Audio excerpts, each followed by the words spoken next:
Hi, welcome back to the Healing You Show. I'm Vanessa Harris and I'm here with our host Gloria Lybecker, and today we're going to explore compulsions. So what are compulsions? How do they impact us? Where do they come from?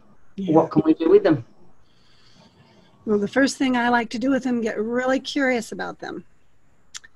A compulsion for me is something that starts from the background of my mind or from my gut even. And I start to get like a hunger for something. Mm-hmm. Like maybe there's a part of me that feels a little dissatisfied with life, or it could be not dissatisfaction, but maybe resistance to something or disappointment. So in my experience, a compulsion has come up as a response to a stronger emotion. And it's a way that my system has developed a pattern to soothe me when I haven't had maybe accompaniment, but maybe it's from being alone and looking for something that could start to calm my system or bring it into balance again. So when you say, what exactly do you mean by compulsion? And So when I think of that, I think of being compelled to do something or feeling compelled. But what came up for me as you were describing that is, what's the difference between a compulsion and an impulsive reaction? So I just want to be clear around compulsion and what exactly that is. Well, a compulsive reaction could be like a knee-jerk reaction, but also that could be habitual. But a compulsion is more like a habit we've developed in our life. For me, I love salty potato chips. You know? And maybe I'd like to have it with either an iced tea, or maybe I even want to add a little something to my tea at the end of a long day. And so, what would that look like? Well, there's my body then has this, the satisfaction, this relaxation. And yet, if I can't stop with just one, where does that get me? How does that affect my health and my well-being and the people around me that I care for? Am I as responsible when I allow myself to just, what's the word I want for that? Just allow myself to indulge. That's the word. So there's more like an indulgence. Some people, it might be when they feel anxiety or something, maybe they go for chocolate. Chocolate is something a lot of people like to go for. And they're like, well, it's really dark organic chocolate. It's okay. So it's like, what are the things that kind of satisfy our cravings? What do we crave? That can be a compulsion. And I'm not making any of them wrong. What I want to suggest is when we take time to be relational with them, they have gifts for us to discover about ourselves and the beauty of the needs that are waiting to be acknowledged and accompanied. Oh, I relate to those compulsions that you named, and I also the other ones that come up for me are that feeling. I feel more when I was very young, but even so now, I used to have a strong compulsion to want to touch and feel skin, and I would go like this on people. And once I worked out which people had this really just exactly right feeling skin, it was like then I just was like, I really need to So it's tactile. Yes. So that's because I think with the compulsions we often relate them to things like food or alcohol or things that we ingest, but there's other behaviors. Well, there could be the compulsion for bouncing. I know one of my children, when they were younger, would bounce everywhere they went. They bounced and bounced. They were like Tigger. But it was a need in the body still. Just like I had another child that they would do this tactile thing, and it was with the silky edge of the blanket. And another one would do it with the hair. Even would wrap it around her nose several times. But it's soothing. Mm-hmm. There's something in it that is, the repetitiveness of it is familiar, and it brings kind of a soothing. Mm-hmm. Yeah, to the nervous system. I relate to the bouncing. I also have a child who bounces, and I've seen children rock as well, rock themselves, or and then there's also the verbal compulsions. I've got family members who make noises where they feel like they want to, they just whoop, let little sounds out. Especially when they were little, they used to make lots of little, used to say wooting and hooting and just funny little sounds would just come up, or feeling like they need to say things to soothe themselves. But some of these compulsions are not life-serving, is probably a good way to say it, and can be maladaptive. So for me, the dark chocolate is one I related to, and I find that, yeah, there are days that I can just have one little bit and I'm like, that is enough, I don't want any more. But there are other days where I am devouring the entire block. Yeah. And then looking. So with those kinds, I mean, in my experience in working with many people, that reveals that there's something that has been closed down, something that has been closed off perhaps, or even hidden from ourselves. And yet it's driving our behavior from the background.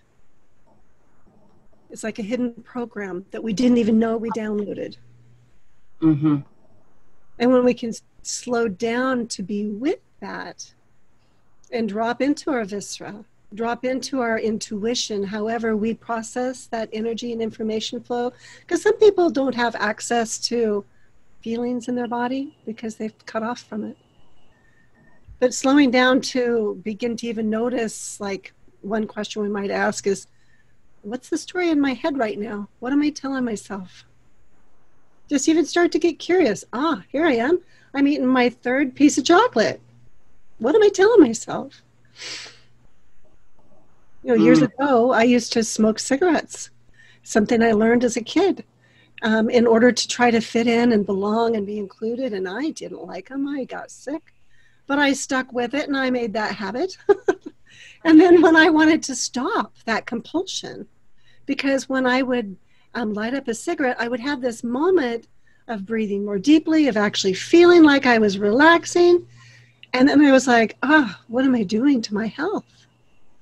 And so I started to slow down and I started to make it a practice of really being present with what's the true need underneath this. And then what's not just what am I telling myself, but then, so what's happening right now? And start bringing myself into present time and noticing what I notice. And when you're noticing that and you're trying to get to that need underneath, I find that that's very hard for some people, especially for myself. I'm getting faster at going straight in under the need, but I find that I tend to go through a pathway of checking with what I'm feeling. And often when I'm in that state of craving something, I'm not necessarily attuned to what I'm feeling either.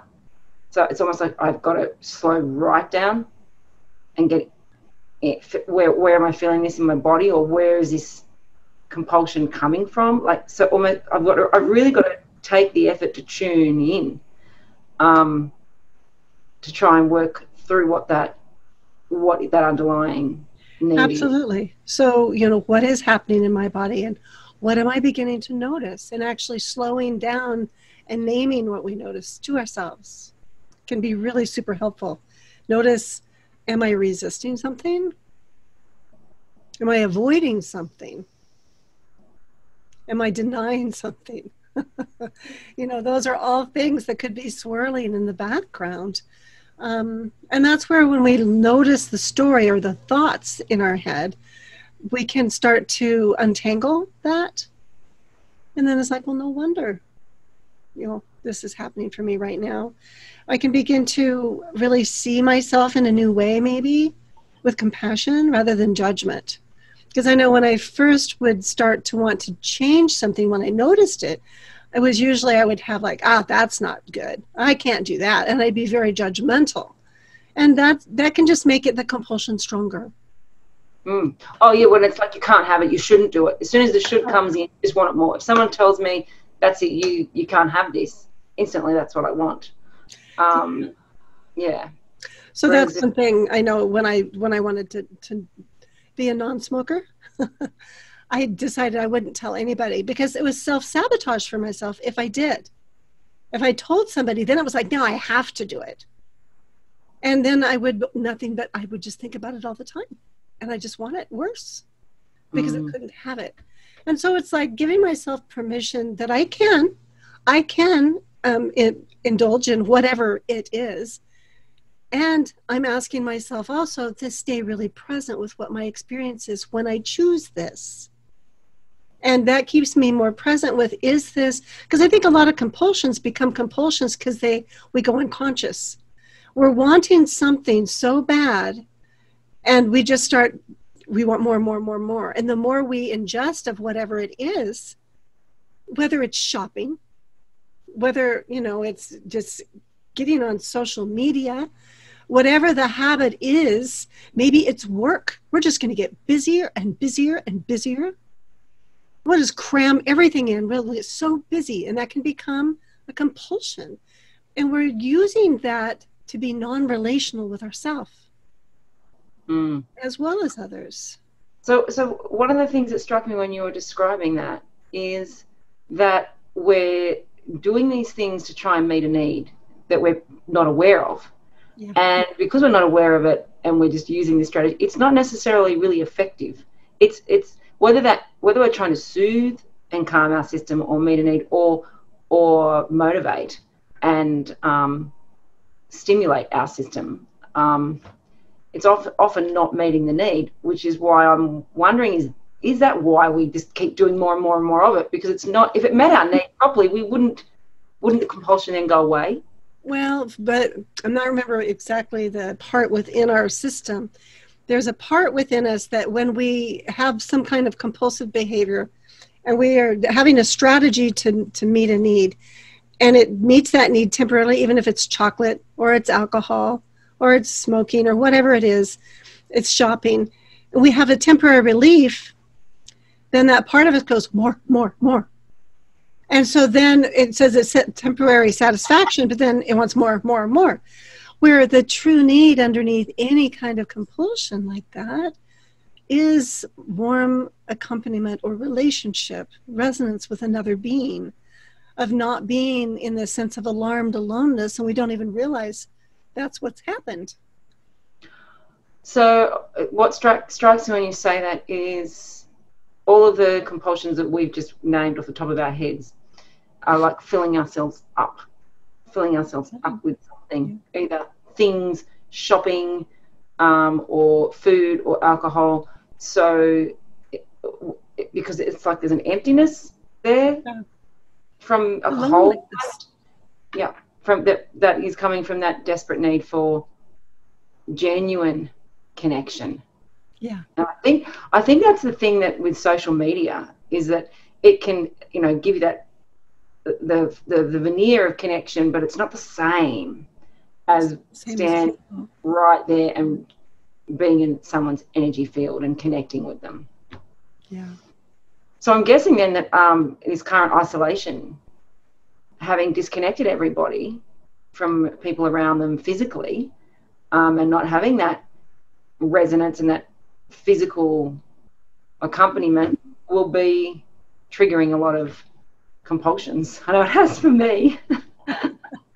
Yeah, it has for me too. And so practicing some things that can be supportive for people is practicing noticing with compassion, really having a practice of self-compassion. And that can be much easier to develop when we have accompaniment with somebody that we trust and that we can be transparent and authentic and honest with. It supports us then to be transparent and authentic and honest with ourselves instead of, lying to ourselves. Or justifying ourselves. So a practice can, when we slow it down, can we create a little pause for ourselves? Like, I'm really noticing this urge. Can we first catch the first urge? The first, I think I want to go find the chocolate. Where is that? Did I buy some recently? It's like, oh, wait. So it's like making a request of ourselves to notice what are our habits, and not to make eating chocolate wrong, because it's not. But it's like, what's the intention beneath it? Because when I'm going to eat a piece of chocolate, I want to savor it. And I want to do it mindfully. I want to slow down, just let it melt slowly in my mouth and just really feel it and enjoy it. And when we can do that, it can meet many more needs. But it's part of it is really recognizing what's happening under the surface inside of me. Because for many of us, there are parts of our experience that we haven't shared with anybody, let alone with ourselves, honestly. And they're really needing to be met right where they are. And maybe even to have someone that can actually sit with us in whatever that discomfort might be. And sometimes, for me, the discomfort is just, especially recently, having experienced a really huge loss, it's just an incredible pain. Yeah. Like, it's more than discomfort. It's a massive pain. And there are things that I do and I know I'm doing it. But even then, I'm telling myself I need energy. So with the chocolate thing, oh, I'm tired. I need energy. I need to get through this. I need to keep going. So especially when someone's experienced a horrific loss, or they have a deep mourning, something that's needing accompaniment by itself, we need to give ourselves permission to be in choice. And there's nothing wrong with allowing ourselves the space to receive comfort. There is nothing wrong with that. And so I want to pause and take time for that, because that is really important. And yes, the pathway out of that is then gently to invite ourselves to allow ourselves to be received by others, because we need accompaniment there too, especially then. And when we That's interesting, because I find that I'm wanting to retreat into myself and hide from everybody and everything, and only cry when I'm on my own, which is not, I'm usually really transparent and really open, but it's sort of like I don't know where that pattern comes from, but then that's where my compulsion, I feel like it's like my little crutch. Well, and I want to hold that with a lot of gentleness. And in my experience, when I've had similar withdrawing, being by myself, not allowing anyone to hold much space for me, there's a part of us that needs choice. And so there's no have-tos with receiving empathy or resonance. We need choice, because there's many of us that we're not given choice. And so then we don't know how to receive the good either. And so we need to allow ourselves to take the time we need in order to give consent and let it be a full yes. Not because we have some should in the background of our mind saying, well, I'm supposed to do this, or I ought to do that. I think too that when you're talking about the accompaniment and being in choice, it's not that I don't want the accompaniment. I just realize it's that I'm needing it in a different way. And most people want to touch or hug or talk or make me talk. They want to talk about it. Sometimes you don't want to talk about it. Sometimes you just want to be felt. You just want to be held silently, like silent empathy. I never really got how powerful that was for some people, because my empathy has always been words. At the moment, it's the people who can be with me and just be with me, without that. I'm finding that is really, and maybe that's why I like chocolate. It doesn't demand anything of me. It's just there. And it's not a sweet little morsel. They get you. Hasn't been tasting very good lately to me. I grabbed it and I went, oh, this doesn't taste it. That's what it was, the familiarity. That's that cycle you were talking about, of familiarity. So I tasted it and I think my hormones were completely out of whack. So when I tasted this chocolate, instead of getting that normal That's that beautiful tasty. It was like a shock to my system. And I don't want that. Yeah. For the familiarity. Okay. Yeah. Yeah. Some of the other questions, there's other questions we can ask to move from reaction to response when we have these kind of visceral reactions to ourselves. And asking if we're ready to see this part of ourselves, asking consent of ourselves even, because that's an important thing in order to allow us to begin to touch into the truth of our inner experience. Because for me, that's really holy ground, my inner sanctuary. And do you think that part of that involves looking at the cost of the compulsion? Because my experience is that often these compulsions either damage myself in some way, my health or my well-being or my connectedness with myself or others. And it can also damage other, if it gets out of hand or gets too big, it can be damaging to our relationships. Yes. Well, so the next set of questions that can be really helpful, I want to acknowledge, I think the name is Mary O'Malley. She's done a lot of writing on a lot of different subjects that really dovetail beautifully with the processes that I offer. And she has different questions that she likes to ask that I've pulled from. Years ago, I did a year-long program about compulsions with Sarah Payton. And then recently I've revisited the information and found it really helpful to come back and kind of review and self-reflect. But asking myself, whatever the compulsion is this something that I can make space for consciously and deliberately? Is this a part, can I accept this as this is how I am? And can I accept this as a part of my life? That's starting to weigh in. Or can I not struggle with this? Is it a struggle? Can I not struggle? Can I just allow it? It's so there's a playing with those kinds of questions that we can ask ourselves. Or can I allow myself be exactly as I am when I'm with this? So part of it is our identification with it. Are we identifying that it's a part of it? How can I be with this? While you're describing that, my dog rang the doorbell to say he wants to go out.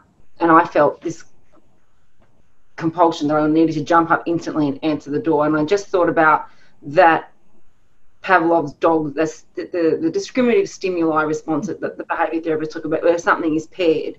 Mm-hmm. So how does that connect in? So what you're asking is how do I make space for this? Do I allow this? Is it always something that's attached to something that we need, or is it sometimes just triggered by something implicit that we've associated with that, and now we see that, and cigarette. I see this person. I used to smoke cigarettes with this person. Now I want to smoke a cigarette because I'm with that person.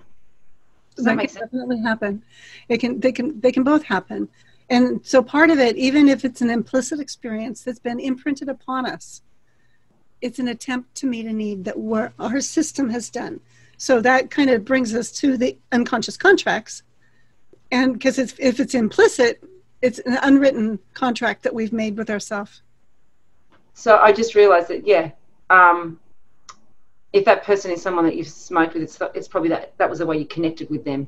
Mm-hmm. So it's like, I will connect with these people in this format, no matter what the cost, or that's connecting, and I'll just, right. Yeah. So there is still... There's a draw. There's an underlying pattern that can be re-stimulated unless we've developed the new neural pathways that we can stay present and not go unconscious. If we can recognize what's happening, and then we can say, am I willing to say yes to this, and have a full yes? Saying yes to what? Am I willing to say yes? Compulsion is. noticing the compulsion, but then pausing to ask myself, oh, is this who I am? Is this what I want to do? Is this a full yes? Or am I going to pause and recognize what is it that's really driving that underneath that? Take a little bit more time to really meet the need, whatever it may be.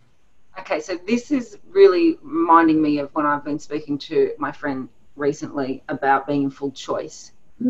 And because I really value full choice. And when I see them making preparation to go into a behavior that is one of their very strong compulsions, that is extremely, let's say, maladaptive or not life-serving for them.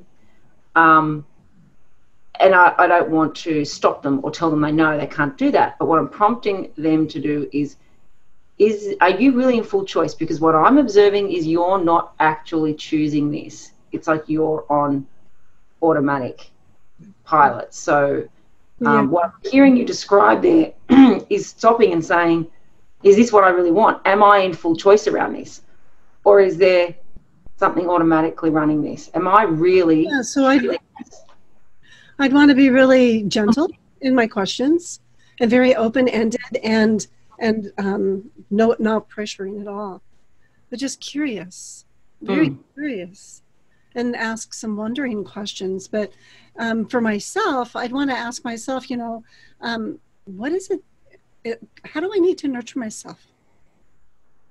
Because, the pattern, whatever it is we're doing, there's nurturance could be a need that we're attempting to meet. What am I, is there something I'm needing to love or be loved? Is there inclusion or belonging? Am I needing a sense of security or safety? Am I seeking satisfaction? Satisfaction for what? I want to start unpacking it with some open-ended questions so I can explore to discover my own answer. Because I don't need anyone to tell me what I need, but I would love somebody to ask me and make guesses around what it might be that doesn't pigeonhole me into a way that I feel like I'm being told what to do, even if they're not saying that. And we can become very hypersensitive to that as well. And so, especially if we have a pattern that we know it's not life-serving and we still want to do it, well, we're going to look for places that we can be loved anyway. And we can have acceptance. And maybe they'll sit with us and we'll go, well, dang, I guess really didn't want this after all. Or maybe there's something else that might actually start to gently come alongside and change the pattern,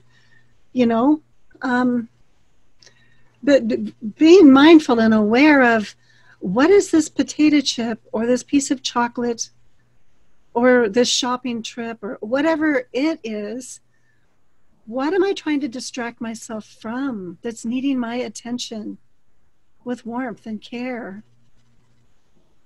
Because those, in my opinion, they're distractions from the root cause. And I want to bring in gentleness and warmth and acknowledgement. And I want to honor the space that's needed. If something, checking in to get consent to even accompany someone, and if they resist, it's like, well, let me know when you'd like to connect. Because maybe they haven't experienced that kind of respect before.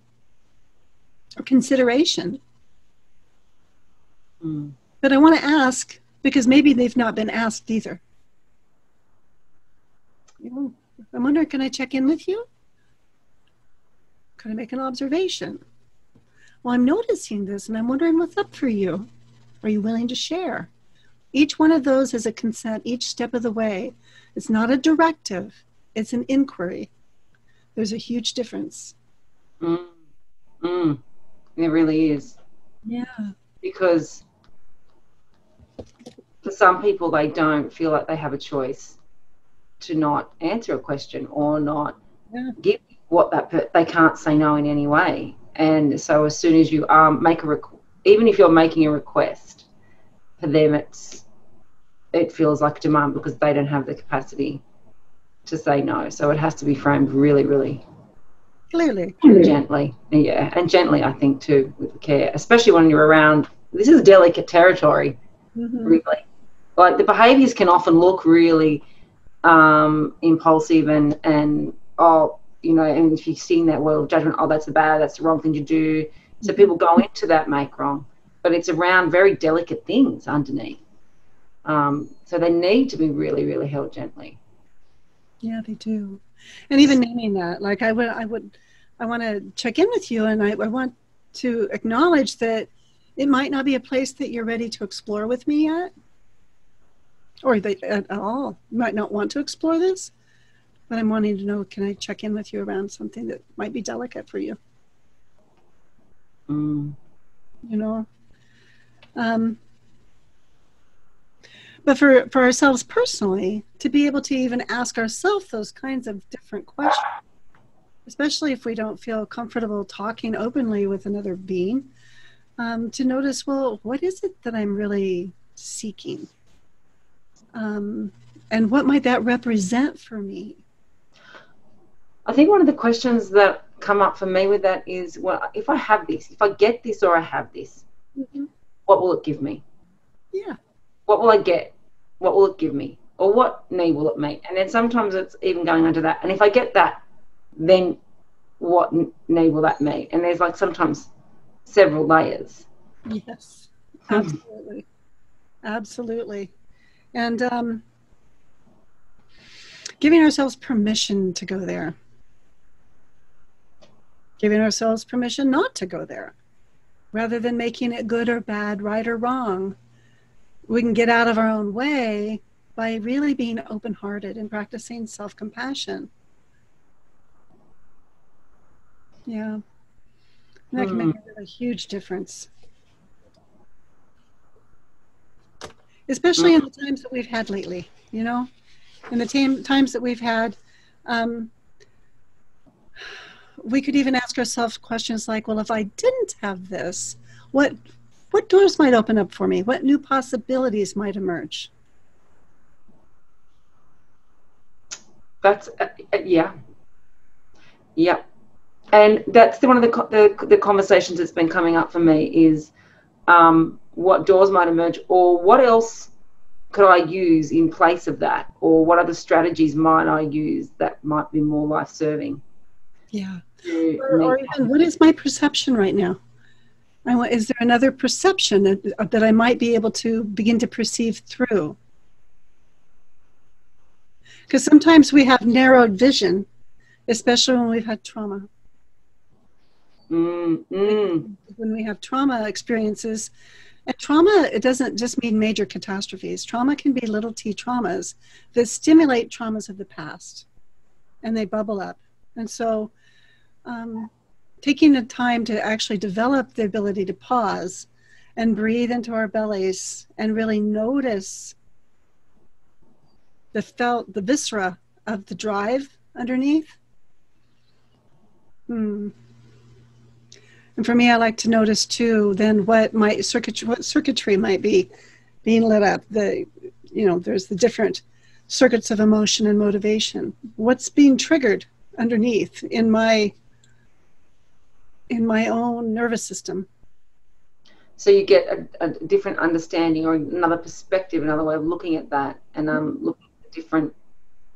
What would be one example of that circuitry?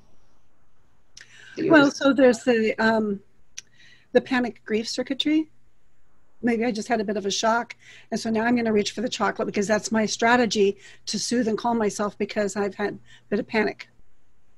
So it's kind of an automaticity that happens. Okay, that makes sense.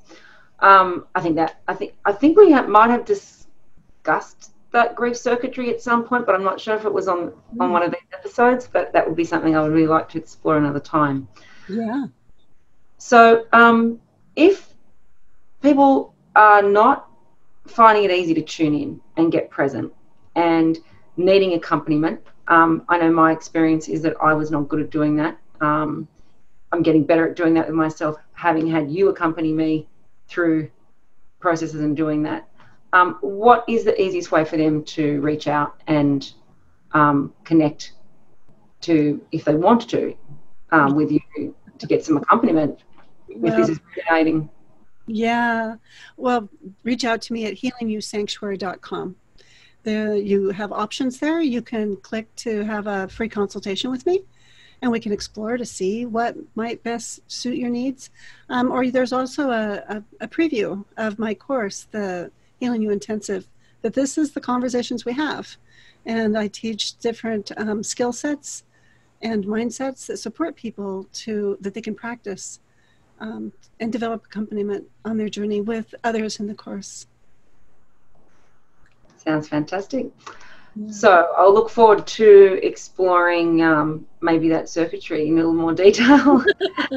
I think we'll put it on our list there, Vanessa. Yep, we'll add it down to the list of many. And I'll look forward to chatting with you next week. All right. Thank you, Vanessa. Thanks.